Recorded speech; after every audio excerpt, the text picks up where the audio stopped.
그리고 세 번째가 뭐냐면 과학을 발전시켰던 얘기겠습니다.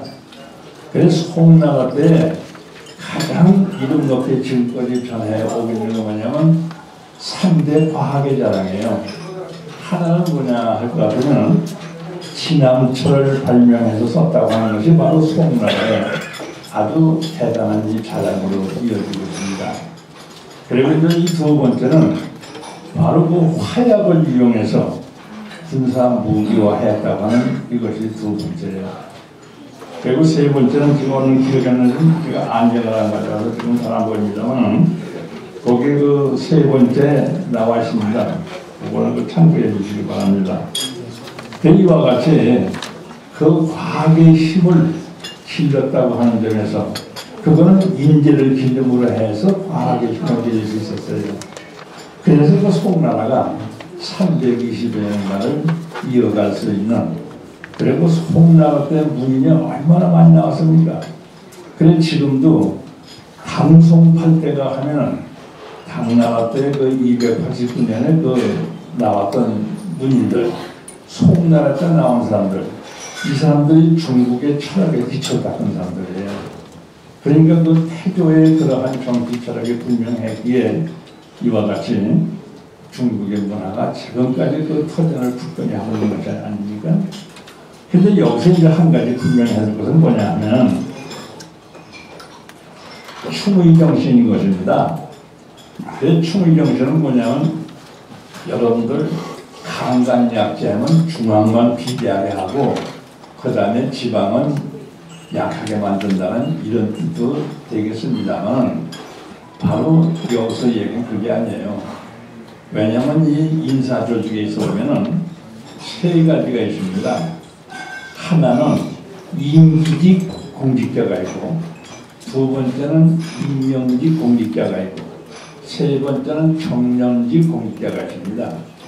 그래서 그 임기직 공직자는 직무를 말하면 선거를 통해서 취임하는 사람들을 임기직이라고 하죠. 그래서 정당한 선생도 물론 임명직이라고 선거 아닙니까? 바로 이방이라든지 형방이라든지 그 지방 출신의 관료들을 모아놓고 늘 하는 얘기가 뭐냐면 이 고로님이라고 하는 것은 과객이다. 언제고 나라 명령에 따라서 1년 있다 갈 수도 있고 2년 있다 갈 수도 있단 말이에요. 여기서 평생 못 있는다. 그러나 너희들은 여기 있는 주민들과 평생을 있을 사람들이 아니에요. 그러니까 정년기라는 얘기예요. 그래서 너희들이 튼튼해야 된다고 하는 것을 늘 가르치고 훈계했습니다. 정당성의 정서라 그래요. 그럼 오늘을 보면은 여러분들 선거직이라는 것은 4, 5년 이상 하는 게 없지 않습니까? 물론 재임도 대임도 되는 거지만, 그래서 저 사람들은 고기간 동안에 자기 꽃을 피우려고 온갖이 다 하는 거 아니겠어요?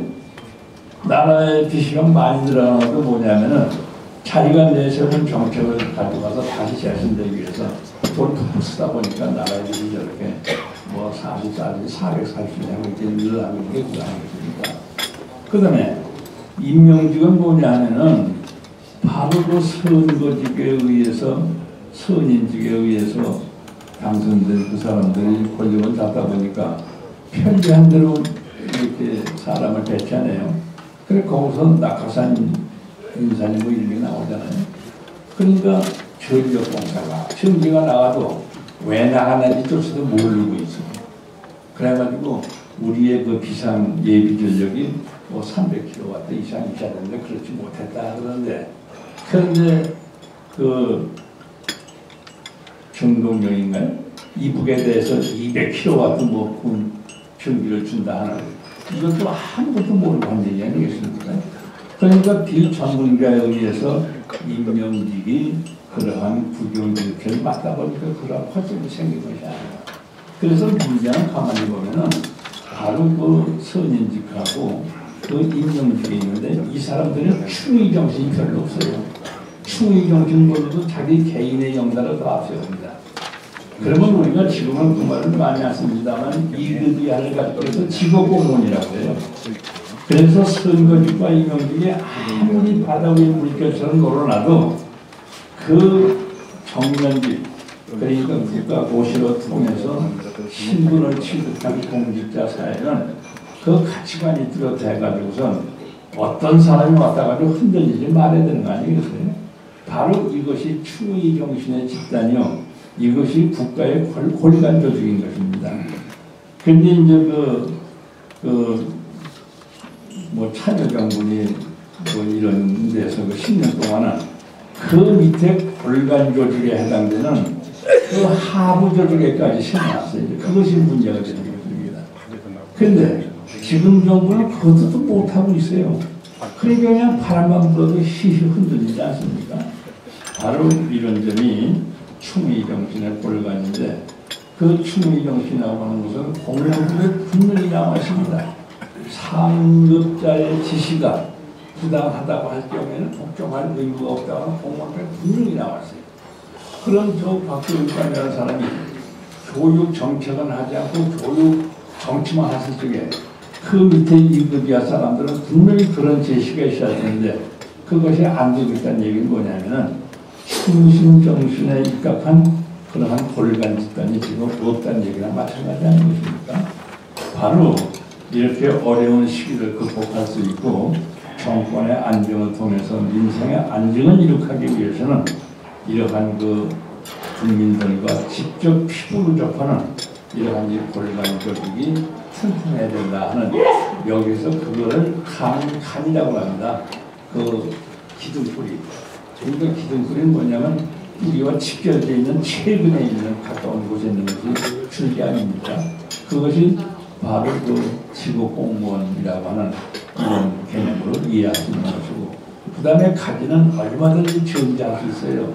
수용을 다듬기 위해서 전지 대상자는 줄기가 아니고 가지가 아니겠어요. 그런데 지금 전지 대상자인 사람들이 지금 가지와 뿌리가 흔들리고 있다고 하는데 한국의 의미가 있잖아 이렇게 생각이 되었습니다. 그래서 비록 시대적 배경은 다르지만은 5대 식국 시대를 평정해서 통일 국가를 문화 강국으로 만들고 많은 중국 역사를 대신하는 그러한 명인들을 많이 대신했던 송나라의 문화는 지금도 우리가 많이 의미해봐야 됩니다. 그럼 우리나라의 태계 선생이 일부 선생, 사계 선생 많은 분이 있습니다만 그분들이 전부 송나라 6현인들의 영향을 받아서 한문에 개성한 사람들이에요. 이렇게 보면 이 송나라의 이러한 그 문물의 교훈이라고 하는 것은 우리에게서 커다란 불가리 되고 있지 않나 하는 점에서 이런 것을 살펴볼 필요가 있지 않나 해서 간단히 소개했습니다. 참고가 되신다면 고맙겠습니다.